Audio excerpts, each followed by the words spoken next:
भारत में कुछ गांव ऐसे हैं जहां दिन में सब कुछ सामान्य लगता है। लोग खेतों में काम करते हैं, बच्चे गलियों में खेलते हैं और घरों के दरवाजे खुले रहते हैं। लेकिन शाम होते ही हालात बदलने लगते हैं। लोग एक एक करके अपने घरों में चले जाते हैं। बाहर गलियां खाली हो जाती हैं और कुछ ही देर में पूरा इलाका बंद सा लगने लगता है। कोई डर की बात नहीं करता, लेकिन हर किसी को लगता है कि यहाँ रात में बाहर रहना ठीक नहीं है। इन गांवों की अजीब बात यह है कि यहाँ कोई डराने वाली कहानी नहीं सुनाई जाती, फिर भी लोग यहाँ रुकना नहीं चाहते। आज हम भारत के ऐसे 10 गांवों की बात करेंगे जहां दिन और रात के बीच का फर्क बहुत कुछ बदल देता है। Number 1, Delhi Cantt area. तुम रात में गाड़ी चला रहे हो, टाइम शायद 12 बजे से ऊपर है, सड़क खाली है और आसपास ज्यादा कुछ दिख नहीं रहा। तभी सड़क के किनारे तुम्हारी नजर किसी पर जाती है। सफेद कपड़ों में एक औरत खड़ी है। चेहरा ठीक से दिख नहीं रहा, लेकिन उसका हाथ उठा हुआ है, जैसे वो लिफ्ट मांग रही हो। उस पल दिमाग में डर नहीं आता, बस एक अजीब सा सवाल आता है, इतनी रात को यहाँ कोई अकेली क्यों खड़ी है? दिल्ली कैंट रोड दिन में आम सड़क लगती है, लेकिन रात में वहां सब कुछ अलग महसूस होता है। जो लोग वहां से रोज निकलते हैं वो कहते हैं कि उस हिस्से में पहुंचते ही मन थोड़ा बेचैन हो जाता है। कुछ ड्राइवर बताते हैं कि गाड़ी बिल्कुल ठीक चल रही होती है, फिर भी अचानक ध्यान बार बार शीशे और रियर मिरर की तरफ जाने लगता है। उसी दौरान कई लोगों ने सड़क किनारे उस औरत को देखा है। न वो जोर से आवाज देती है, न पास आती है, बस खड़ी रहती है और हाथ उठाए रहती है। कुछ लोग कहते हैं कि उन्होंने गाड़ी नहीं रोकी, लेकिन जैसे ही आगे बढ़े रियर मिरर में उन्हें ऐसा लगा कि वो औरत गाड़ी के साथ साथ चल रही है। कोई आवाज नहीं, कोई कदमों की आहट नहीं। कुछ सेकंड बाद जब दोबारा ध्यान से देखा तो वहां कोई नहीं था। सड़क खाली थी, जैसे कुछ हुआ ही नहीं। लेकिन गाड़ी के अंदर बैठे लोग कहते हैं कि उस वक्त दिल तेज चल रहा होता है और मन बार बार पीछे देखने को कहता है। पुराने ड्राइवरों के मुताबिक बहुत पहले उसी सड़क पर एक औरत का एक्सीडेंट हुआ था। रात में घर लौटते समय किसी गाड़ी ने उसे टक्कर मार दी और उसकी वहीं मौत हो गई।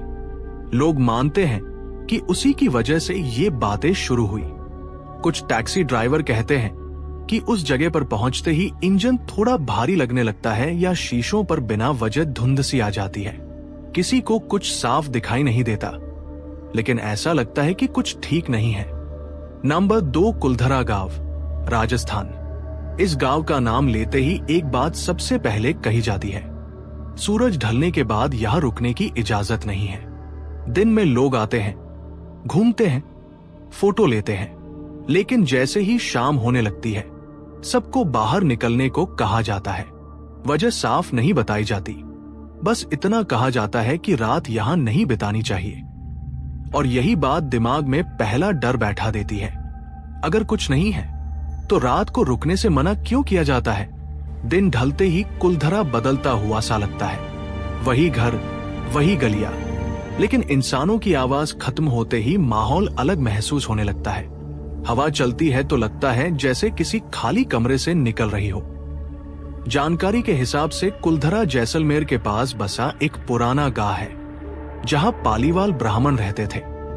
ये लोग अपने समय में व्यवस्थित जीवन जीते थे। पानी का इंतजाम था, खेती होती थी। आसपास के कई गांव इसी समुदाय से जुड़े थे। फिर 19वीं सदी के आसपास पूरा गांव खाली हो गया। कहा जाता है कि लोग एक साथ यहां से चले गए। घर बंद नहीं थे, दीवारें नहीं टूटी थी, बस इंसान गायब थे। यही बात आज भी लोगों को बेचैन करती है। सबसे अजीब बात यह है कि लोग ऐसे चले गए जैसे लौटने वाले हों। कई घरों में चूल्हे वही के वही थे, बर्तन रखे हुए थे, अनाज पड़ा था, खाने पीने की चीजें तक ऐसे छोड़ी गई जैसे किसी ने बीच में ही काम रोक दिया हो। अगर लोग धीरे धीरे जाते तो सामान साथ ले जाते, लेकिन यहां सब कुछ यूं ही पड़ा रह गया। आज जो लोग दिन में कुलधरा घूमने जाते हैं वो बताते हैं कि कुछ जगहों पर खड़े होते ही मन बेचैन होने लगता है। बिना वजह पीछे देखने का मन करता है, खाली घरों के पास खड़े होकर ऐसा लगता है जैसे कोई अंदर है, लेकिन दिखता कुछ नहीं। ये डर किसी चीज को देखने से नहीं आता, बल्कि इस एहसास से आता है कि दिमाग खुद सतर्क हो गया है। नंबर 3, डाउन हिल्स, कुर्सियोंग, पश्चिम बंगाल। ये जगह दार्जिलिंग के पास कुर्सियोंग इलाके में है। आसपास घना जंगल है और वहीं एक पुराना स्कूल भी है। दिन में ये इलाका बिल्कुल सामान्य लगता है। लोग आते जाते हैं, बच्चे खेलते हैं, लेकिन जैसे ही शाम ढलती है माहौल बदलने लगता है। स्थानीय लोग कहते हैं कि अंधेरा होते ही यहाँ रुकना ठीक नहीं माना जाता। कई लोगों का कहना है कि स्कूल के आसपास और जंगल की तरफ से बच्चों की हंसी जैसी आवाजें सुनाई देती हैं। कभी ऐसा लगता है जैसे कोई दौड़ रहा हो, कभी हल्के कदमों की आवाज आती है, लेकिन जब देखने जाओ तो वहां कोई नहीं मिलता। कुछ गार्ड्स और आसपास रहने वाले लोगों ने बताया कि उन्होंने ये आवाजें एक से ज्यादा बार सुनी हैं, इसलिए इसे सिर्फ एक बार का भ्रम नहीं मानते। कुछ लोगों को स्कूल की इमारत के पास खड़े होकर ऐसा महसूस हुआ कि कोई उनके पीछे से निकल गया। जंगल की तरफ से अचानक आवाज आती है और फिर सब शांत हो जाता है। डर इसलिए लगता है क्योंकि आवाजें बच्चों जैसी होती हैं, जबकि उस समय स्कूल बंद होता है और आसपास कोई बच्चा नहीं होता। Number 4, Ramoji film city, Hyderabad. दिन में यह जगह शूटिंग, लाइट्स और लोगों से भरी रहती है। सेट्स पर काम चलता रहता है, कलाकार आते जाते हैं, लेकिन रात में जब ज्यादातर यूनिट निकल जाती है और कुछ गिने चुने लोग ही रह जाते हैं, तब इस जगह को लेकर अलग तरह की बातें सामने आती हैं। कई क्रू मेंबर्स का कहना है कि देर रात शूटिंग के दौरान यहाँ ऐसी घटनाएं हुई हैं जिन्हें वो आज तक ठीक से समझा नहीं पाए। कुछ लोगों ने बताया है कि शूटिंग के समय अचानक भारी लाइट्स गिर गई, जबकि उन्हें ठीक से लगाया गया था। किसी के पास खड़ा होने पर बिना वजह धक्का लगने जैसा महसूस हुआ, जैसे किसी ने पीछे से छुआ हो। कई बार सेट के दरवाजे अपने आप खुलने या बंद होने की बातें भी कही गई हैं, जबकि आसपास कोई नहीं होता। कुछ क्रू मेंबर्स कहते हैं कि काम करते हुए अचानक अजीब सा दबाव महसूस होता है या ऐसा लगता है जैसे कोई पास खड़ा हो। जब पीछे मुड़कर देखा जाता है तो वहां सिर्फ खाली सेट होता है। नंबर 5, धनुषकोडी, तमिलनाडु। ये जगह कभी एक बसा हुआ शहर थी। रेलवे स्टेशन, स्कूल, चर्च, घर, सब कुछ था। लेकिन 1964 में आए एक बड़े तूफान के बाद धनुषकोडी पूरी तरह उजड़ गया। रातों रात सब कुछ खत्म हो गया और इसके बाद इस जगह को रहने लायक नहीं माना गया। आज भी यहां शाम के बाद रुकने की सलाह नहीं दी जाती। लोग इसे भूतों का शहर कहते हैं। दिन में धनुषकोडी खाली और शांत लगता है। टूटे हुए घर, गिरी दीवारें और समुद्र के पास बिखरा हुआ मलबा साफ दिखता है। लेकिन जैसे ही अंधेरा होने लगता है माहौल बदल जाता है। आसपास कोई आबादी नहीं है, सड़कें सुनसान हैं और समुद्र की आवाज लगातार सुनाई देती रहती है। इसी वजह से लोग रात में यहां रुकने से बचते हैं। स्थानीय लोगों और कुछ मछुआरों का कहना है कि रात में यहां अजीब अनुभव होते हैं। कभी ऐसा लगता है जैसे किसी ने पीछे से देखा हो, कभी दूर से किसी के चलने जैसी आवाज सुनाई देती है। कुछ लोगों ने पुराने चर्च और स्टेशन के पास परछाइयां दिखने की बात कही है। देखने पर कुछ साफ नहीं मिलता, लेकिन मन बेचैन हो जाता है। Number 6, baroque tunnel, Himachal Pradesh. ये टनल कालका और शिमला रेलवे लाइन पर बनी है। बाहर से देखने पर यह बस एक लंबी अंधेरी सुरंग लगती है, लेकिन इसके साथ एक पुरानी कहानी जुड़ी हुई है। दिन में ट्रेनें यहां से गुजरती हैं। लोग खिड़की से बाहर देखते हैं और आगे बढ़ जाते हैं, लेकिन शाम के बाद ये जगह अलग महसूस होने लगती है। इसलिए आसपास के लोग यहां देर तक रुकने से बचते हैं। जानकारी के मुताबिक इस टनल का नाम ब्रिटिश इंजीनियर कर्नल बरोक के नाम पर पड़ा। कहा जाता है कि निर्माण के दौरान उनसे बड़ी गलती हो गई थी। टनल के दोनों सिरे सही जगह पर नहीं मिले। इस गलती के बाद उन्हें सार्वजनिक रूप से शर्मिंदा किया गया। कुछ समय बाद उन्होंने इसी इलाके में खुद को गोली मार ली। उनकी मौत के बाद टनल दोबारा बनाई गई, लेकिन कहानी यही खत्म नहीं हुई। कई लोगों का कहना है कि टनल के पास या उसके आसपास अजीब एहसास होता है। कुछ रेलवे कर्मचारियों और स्थानीय लोगों ने बताया कि उन्होंने सुरंग के पास किसी के चलने या खड़े होने जैसा महसूस किया, जबकि आसपास कोई नहीं था। कुछ लोग कहते हैं कि उन्होंने एक आदमी को पुराने कपड़ों में देखा, जो अचानक दिखाई देता है और फिर नहीं दिखता।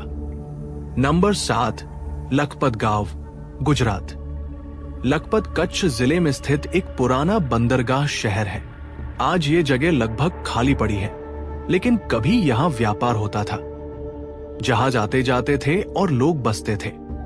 दिन में ये इलाका शांत लगता है। पुराने किले, मस्जिद और घर साफ दिखाई देते हैं, लेकिन शाम ढलते ही लोग यहां रुकना पसंद नहीं करते। इतिहास के अनुसार समुद्र का रास्ता बदल गया था। जिस पानी के सहारे व्यापार चलता था, वही धीरे धीरे दूर होता चला गया। इसके साथ ही भूकंप और बदलते हालात ने इस शहर को कमजोर कर दिया। लोग रोजगार के लिए दूसरी जगहों पर चले गए और लखपत खाली होता चला गया। स्थानीय लोग और कुछ पर्यटक बताते हैं कि रात में यहां अजीब सा एहसास होता है। खाली गलियों में चलते वक्त ऐसा लगता है जैसे कोई पीछे चल रहा हो। किले और पुरानी इमारतों के पास खड़े होकर कई लोगों को बिना वजह बेचैनी महसूस हुई है। कुछ ने दरवाजों के पास हल्की आवाजें सुनने की बात कही है, हालांकि कुछ साफ दिखाई नहीं देता। नंबर 8, हल्दी घाटी के पास खमनोर का इलाका दिन में खुलासा और सीधा लगता है। पहाड़, पतली सड़कें, थोड़ी हरियाली और दूर दूर तक फैला मैदान। यहां घूमने आने वाले ज्यादातर लोग इतिहास पढ़ते हैं, तस्वीरें लेते हैं और वापस चले जाते हैं। लेकिन जो लोग यहां देर तक रुक जाते हैं, वो एक बात जरूर कहते हैं। शाम के बाद ये जगह वैसी नहीं लगती जैसी दिन में थी। ये वही इलाका है जहां सदियों पहले एक बड़ा युद्ध लड़ा गया था। किताबों में इसे बस एक लड़ाई कहा जाता है, लेकिन जमीन पर खड़े होकर सोचो तो बात अलग लगती है। यहां हजारों सैनिक आमने सामने थे, घोड़े दौड़े थे, तलवार चली थी और बहुत से लोग यहीं गिर गए थे। युद्ध खत्म हो गया, लेकिन जगह वही रह गई। और शायद इसी वजह से यहां का माहौल भारी लगता है, भले ही कुछ दिखाई न दे। आसपास के गांवों में रहने वाले कुछ लोग बताते हैं कि रात में इस इलाके से गुजरते समय उन्हें रुकने का मन नहीं करता।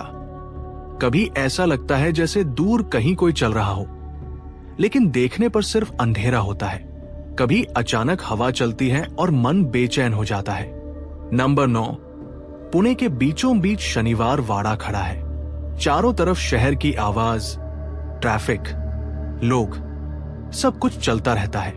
लेकिन जैसे ही शाम ढलती है और अंदर का हिस्सा खाली होने लगता है, ये जगह अलग लगने लगती है। बाहर से देखने पर कुछ खास नहीं लगता, लेकिन जो लोग अंदर तक गए हैं, वो बताते हैं कि वहां रुकने का मन अपने आप नहीं करता। इतिहास में जाए तो शनिवार वाड़ा सिर्फ एक किला नहीं था, बल्कि पेशवाओं का घर था। यही राजनीति चली, साजिशें हुई और खून बहा। सबसे ज्यादा जिक्र पेशवा नारायणराव की मौत का होता है। कहा जाता है कि उन्हें इसी वाड़े के अंदर मार दिया गया था। उस दिन के बाद से यह जगह कभी वैसी नहीं रही जैसी पहले थी। स्थानीय लोगों में एक बात लंबे समय से कही जाती है। रात में यहां बच्चों के रोने जैसी आवाज सुनाई देती है। खासकर अमावस्या की रात का नाम लिया जाता है। कोई कहता है कि आवाज दूर से आती है, कोई कहता है कि पास से। बस आवाज और उसके बाद खालीपन। कभी ऐसा लगता है जैसे किसी ने पीछे से देखा, कभी लगता है कि किसी ने नाम लिया, लेकिन पलटने पर सिर्फ दीवारें और खुला आंगन होता है। नंबर 10, जाटिंगा, असम का एक छोटा सा पहाड़ी गांव है। दिन में ये जगह बिल्कुल सामान्य लगती है, हरियाली, शांत माहौल और छोटे घर। लेकिन जैसे ही बरसात के दिनों में शाम ढलती है, ये गांव अलग तरह से देखा जाने लगता है।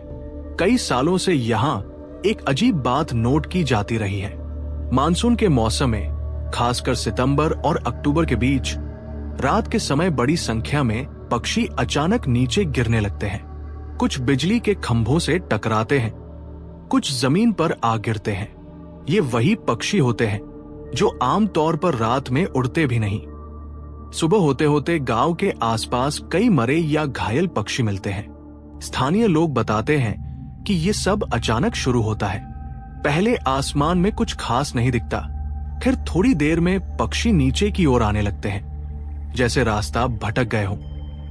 गांव वाले अब इसे नया नहीं मानते, लेकिन बाहर से आने वालों के लिए ये बात परेशान करने वाली होती है। आखिर हर साल लगभग एक ही समय पर ऐसा क्यों होता है? ये गांव डर इसलिए नहीं पैदा करते क्योंकि यहाँ कुछ दिखता है, बल्कि इसलिए क्योंकि यहाँ बहुत कुछ गायब है और वही खालीपन सबसे ज्यादा डराता है। तो ये थे दोस्तों भारत के 10 सबसे भूतिया गांव। अगर आपको हमारी वीडियो पसंद आई हो तो हमारे चैनल को सब्सक्राइब करना न भूलें।